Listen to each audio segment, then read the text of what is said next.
This is Don Mazzella again for Small Business Digest. We have with us Dr. Vermelle Greene.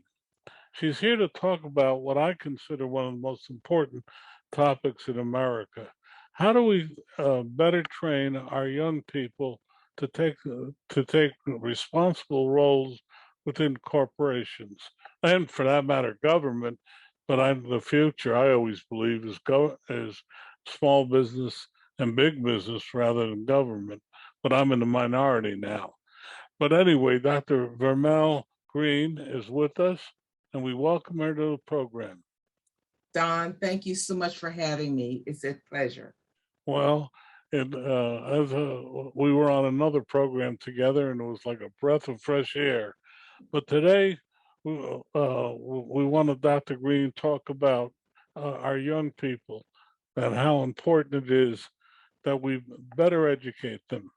And in my view, we're not educating them enough. But I'll leave that to the experts like yourself. But first, tell us a little bit about yourself personally, some of your professional things you're doing, and your book. All right. My goodness. Let me see. How long do I have? Mm, First of 27 all, minutes. I'm a lifelong educator, but Don, sometimes it takes me 27 minutes just to say hello. But I'm a lifelong educator. I started as a teacher, high school teacher, back in 1974. So that just makes me a young lady. And during that time, I taught for a while, thought, oh my goodness, I don't want to teach anymore. So I left teaching and I became a marketing rep with the Xerox Corporation because I wanted to have the kind of job where when people ask you what you do, I want them to have a different reaction than just, oh, you're a teacher, that's nice. But you know what? That's not what God designed me for. So it wasn't too long after going to Xerox that I came back to teaching and then became an administrator soon afterwards. But all through my teaching and even at my years as an administrator, seeing our boys failing at the top of suspension rates and at the bottom of test scores. And I didn't know what was going on because I had never been taught what I know now, that boys learn differently than girls.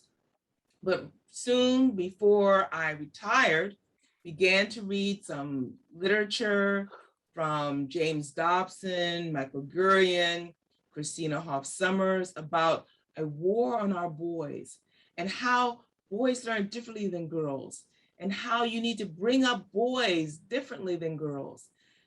Something, as I said, that was completely foreign to me as an educator. But as I began to see, this is why Johnny used to act like that. That's why Billy used to do that. So after I retired, I knew my pastor wanted to start a school. So I went to him with all these statistics about how our boys were failing and doing so poorly. And he really had a heart for men.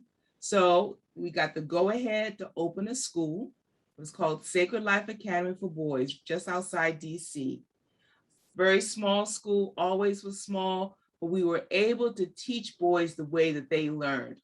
For example, something as minor as giving them 2 recess breaks a day, and working with them and with a hell bent on making sure they succeeded, that no, we weren't going to allow you to fail. We were going to make you work. We were going to make sure that you achieved your best. We weren't settling for C's. And my boys coming in from other schools said, wait a minute, C's? Why can't we get C's? Because I said C's are average. And at that school that was 100% Black boys, I said a young Black man can't afford to be average. Either do it over again until it's a B or do it over again until it's an A, but I will not accept a C. And so our boys, and even now, our boys will work up to our expectations and they'll also work down to our expectations. Well, finances caught up with us and our school closed after about 14 years. But that allowed me to go out and talk to groups, especially teachers, and tell them something that I was never taught, that boys learn differently than girls and that we need to change instruction. There's nothing wrong with our boys. They don't need to be medicated into submission. They don't need to be labeled and put into special education in tremendous numbers. You won't find them as in nearly the numbers in talented and gifted classes as you do in special education classes. Wanted to make a difference because our boys needed to learn. They need to be educated. Something that I've said that has gotten me some raised eyebrows and crossed arms from some people, but I will say it and I say it again. Men are the strength of our culture. They are the strength of our culture. Without our fathers at the heads of families, without our men, now I'm not talking about just any man. I'm talking about men with godly character virtues who know that the world doesn't revolve around him, that there is a greater power that you're going to be held accountable to, that our world, our country needs that kind of leadership. And our boys can't lead if they haven't been educated. And they're not going to be educated if they're turned off to school. When you hear little boys, kindergarten, pre-K, saying, I hate school. Why do you hate school? Because they won't let him be a little boy. He can't run around. He can't crawl. He can't jump. He can't arm wrestle and punch his neighbor because, oh my goodness, that's fighting. And we have these teachers who are overwhelmingly female, who don't understand boys, who don't realize that those little boys aren't wrestling, who are wrestling in your corner. They're not fighting. They're just saying hello. That our boys need help when it comes to language arts. Their reading skills need more support, but we don't have the advocates for our boys, the kind of advocates that our girls have. Our girls have wonderful advocacy groups, out there saying, oh, we've got to help the girls. Back in the 1980s, when girls weren't doing very well in the math and sciences, their advocates went to publishers and school boards and those people who wrote the books and said, we need to change it. We need to change these books to make them more amenable to the way girls learn. Girls tend to do better in the language arts and in reading. So what they did, they took subjects like math, that up to that time was, basic computation, where, an area that most boys do very well.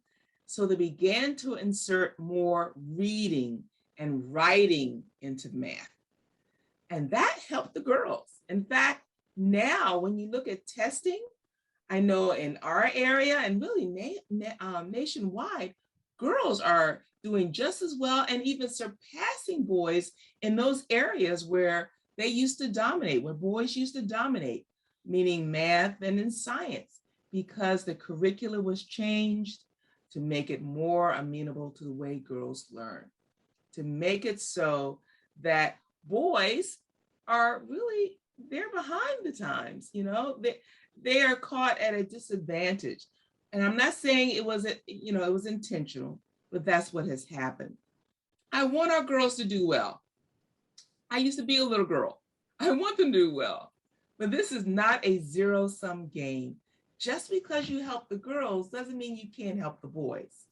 So our boys need help. They're dropping out of school in greater numbers. They're not attending college or graduate school in the numbers that our girls are.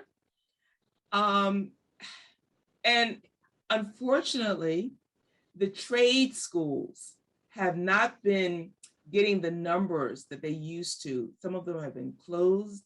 Even in high school, where boys used to have shop classes and all these other kind of classes, they don't have those, because really, you get a journeyman plumber, he's going to make a whole lot more than a little boy who goes to college, graduates with his bachelor's degree. That journeyman is going to be pulling down six figures. The electricians and the mechanics, I just had my car repaired. That mechanic was getting close to $60 an hour. My goodness, I didn't get that, and I've got a couple of degrees behind my name. So unfortunately, with the lack of those programs, some of our boys don't have the ability to even take care of themselves, to buy the kinds of things that any young man wants to buy, a car, move out of his parents' basement, live on his own. And the young ladies with their college degrees, who would they want to marry and have build a life with? Someone who just could get a job at McDonald's? You know, many times she's looking for someone on her level. Our little boys are in a crisis. Too many people don't realize that. And if they do realize it, too many people are not doing anything about it. And it needs to stop, because if our boys are in trouble, as Christina Hoff Sommers has said, if our boys are in trouble, so are we all. So we need to work. That's the whole mission behind the boysinitiative.org, the organization that I work with. The boysinitiative.org is an advocacy group. We want to build awareness of the boy crisis, but at the same time, we don't just want to stand on a hill saying, the boys are in crisis, the boys are in crisis. No, we want to recruit advocates. We want to recruit activists who can be just as vocal and just determined to make a difference for our boys as the feminists and some of the other women's groups have done.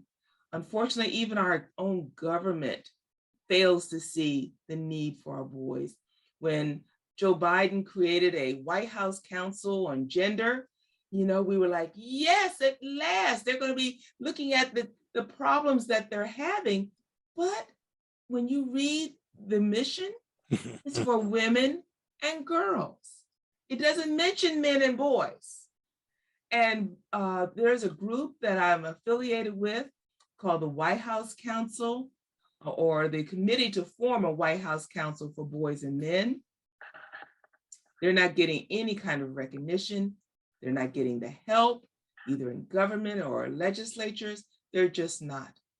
So our boys remain to be, continue to be in trouble academically, socially, developmentally. This pandemic has wreaked havoc with our little boys.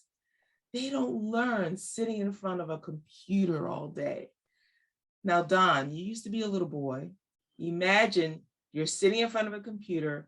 Mom says, okay, Don, I'm going to work now. Make sure you log on at 10 o'clock to do your lessons. And I'll see you at 5 when I get off. Don, are you looking out the window as she drives away and say, okay. Let's switch on the video games. Let's go out and play basketball. But our boys just don't do well in that kind of, and I'm speaking in generalities. There's some boys that thrived in that kind of environment, but a lot of our boys did not. Yeah. Go ahead.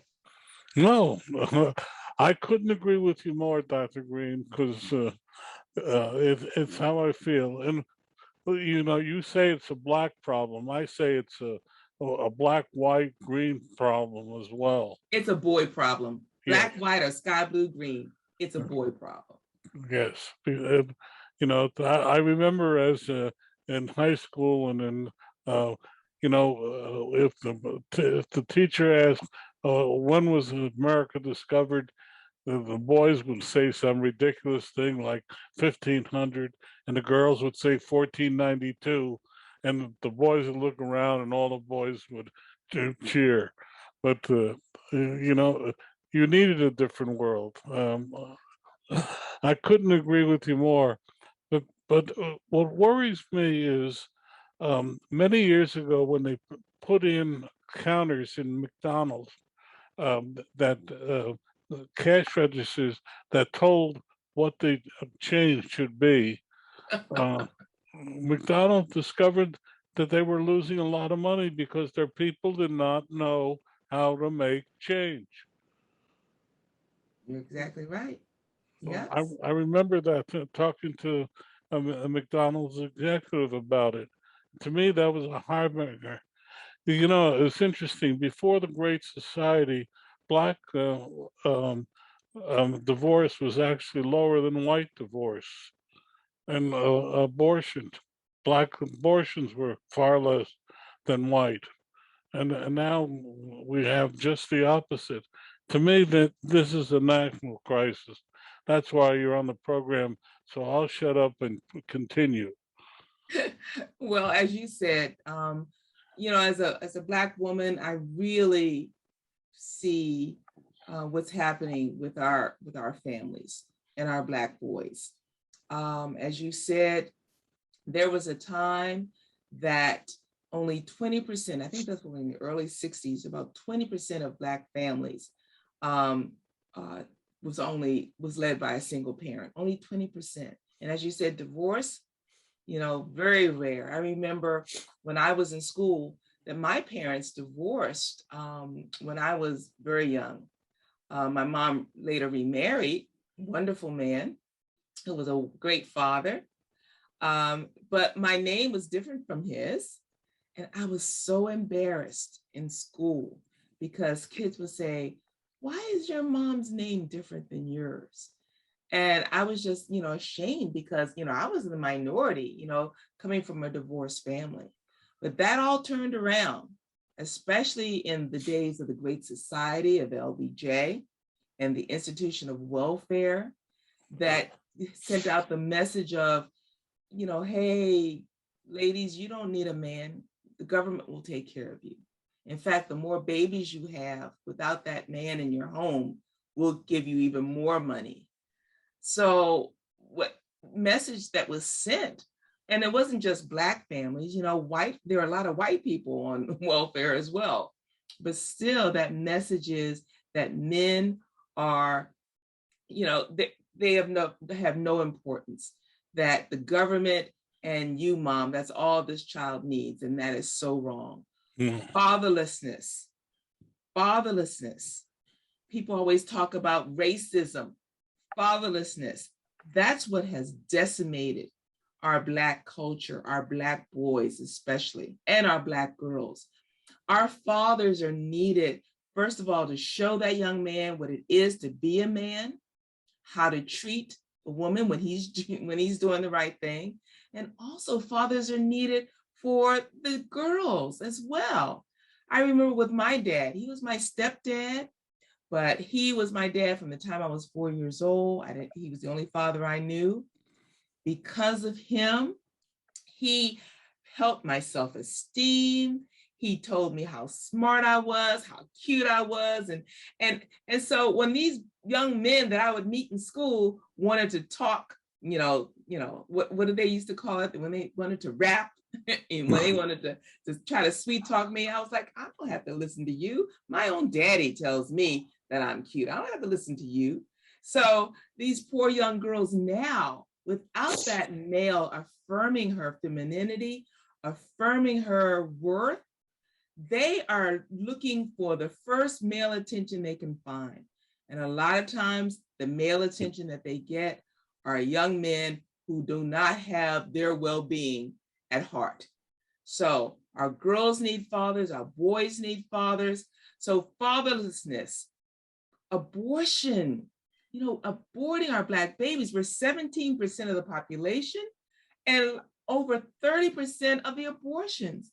Our Black babies are being killed. In fact, I caught the tail end of a report of a research program in Oregon that they were specifically targeting aborted Black babies.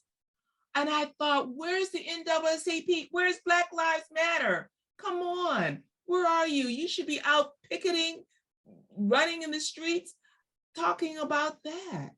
So fatherlessness, abortion, substandard schools in Black neighborhoods, those are the issues affecting our Black culture.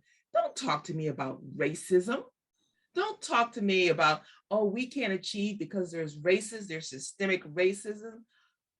Hockey puck, that is not true.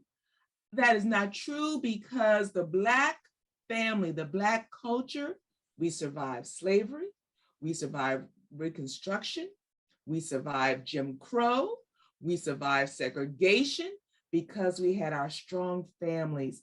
And also, the Black culture had a strong faith in God. We recognize that all of our achievement and all of our success rested on our faith in the Lord Jesus Christ. And when the Black church fails to instill that in its young people, and its young people begin to fall away and start listening to other voices, we lose the main thing, the thread that has helped the Black culture all these years. And it's a crime. And so it's not just the Black culture. America was founded on Christian values. Alexis de Tocqueville, I believe was his name, in the early 1800s, came to look at this American experiment and said, why is America doing so well? Why is it thriving, this young country, this young democracy? And one thing that he said that has always resonated with me, he said, America is great because she is good. But if America ever ceases to be good, she will cease to be great. Yes. And that's what has happened to America when our leaders proudly proclaim this is not a Christian country. When our leaders proudly proclaim that, no, we're not going to have prayer in school. We're not going to, teach our children about the Bible. No, we're not going to allow certain religious organizations to even use our public accommodations, when this persecution is not going to do us a bit of good. And also, the one saving grace for America, and I hope that this doesn't go the byway, is our support for Israel. What if we move away from supporting Israel, God's chosen people, then America surely will lose the one strand that has allowed God's blessing to come down on us. Because God has said in his word that the nation that attacks and curses Israel, God will curse and attack. So, Mr. Biden, I hope that you don't forget that, because that is the one thing that's holding us on. Yeah. Well, I couldn't agree with you more. Might get us banned from a couple of places, but what the heck? It's amazing. Let me ask you this, Dr. Greene. Why do politicians so oppose charter schools, which to me are bulwarks against it? I mean, I go into a charter school and I see the kids sitting down, respectful. I mean, yeah, every class has a cut up or two, but hell, we all have that. But why do you think the politicians so oppose it? The politicians have, or I should say, the politicians are in the pockets of our teachers' unions. Our teachers' unions support them. Our teachers' unions who supposedly are for children, who supposedly want children to thrive. It's our teachers' unions who tell politicians charter schools are bad. No, that's siphoning money away from public schools. But charter schools use something that has made this country great, and that is the capitalistic idea of competition. At one point in my career, I was in charge of a magnet school. And in our county, a magnet school was one that offered special programs. And the reason why we existed was to entice, and we were public school, we were all public schools, but our magnet schools wanted to entice white parents to send their children to our magnet schools that were in predominantly Black neighborhoods. So in order to entice parents, we had to work hard to make sure that our school was spit shine, that our program was excellent. We had the best materials, the best teachers, the best instruction, so that the parent would look at their neighborhood school and say, you know what? I think I'm going to send my child to that magnet school. So that spirit of competition helped to raise the performance of our magnet schools.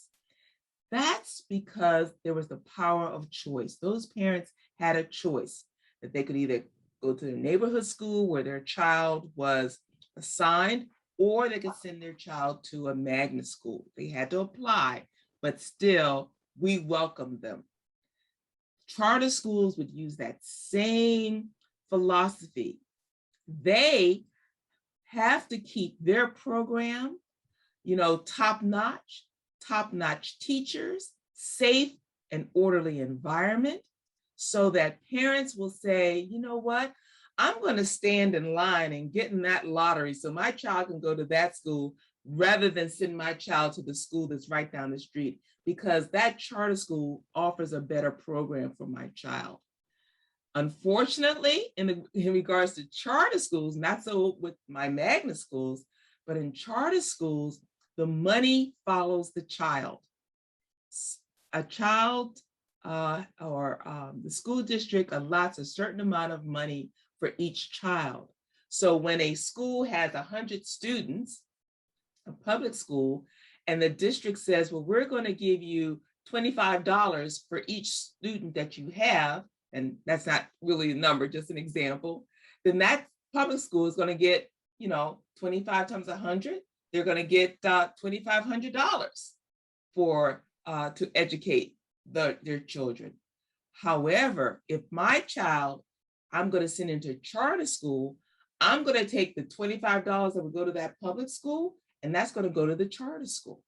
And more parents taking their $25 over to the charter school. Eventually, that public school is losing money. Well, public school, you wouldn't lose money if you can give those parents the same quality of education that they would get in that charter school. Because really, your public school is a lot more convenient. Their child could probably walk to your public school, or they could drop them off. Charter schools might be across the city. But parents say, no, I want the kind of good education that I'm getting in those charter schools. So public schools, all you have to do is bump up your game. Don't allow those teachers in there to be reading their newspapers with their feet propped up on a desk trying to educate children. Don't allow your teachers not to plan lessons and interesting lessons and activities and field trips. Don't allow your school to be one where children are afraid to go in the bathroom or walk down the halls by themselves. You have to raise your game, public schools. Charter schools wouldn't be a threat if public schools offer the same quality of education. So right now, charter schools are the best bet for a lot of our parents who can't afford the choice of sending their child to a private school, or to a Christian school, or to a Catholic school.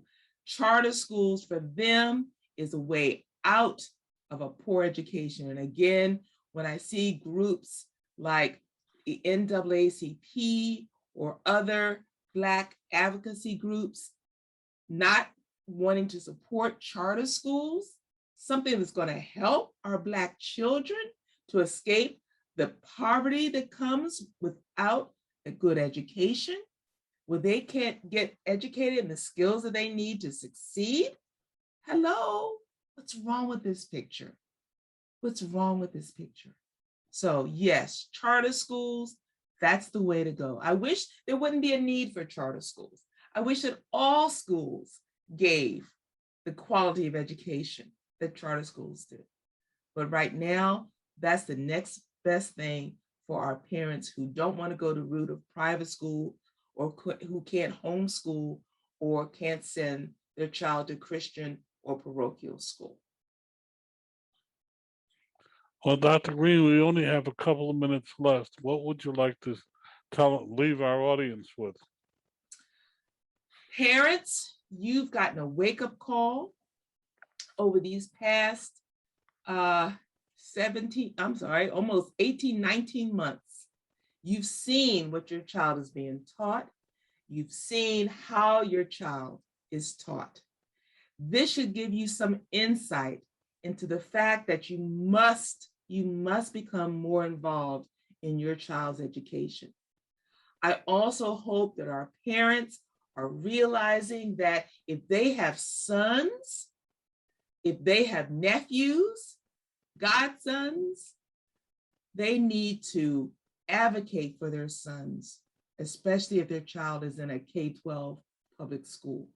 And even in some of the other schools, Christian schools, parochial schools, if the teachers haven't been trained in boy-girl learning differences, then they need to realize that boys learn differently than girls. They need to be taught differently than girls. Buy a copy of my book. Please teach me like I'm a boy. Hold it up there, Dr. Greene. Oh, my book, Please Teach Me Like I'm a Boy.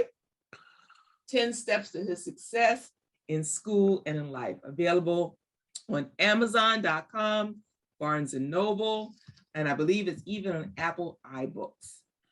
Please Teach Me Like I'm a Boy. It talks about the main steps that a boy would need in order to be successful. But you know what?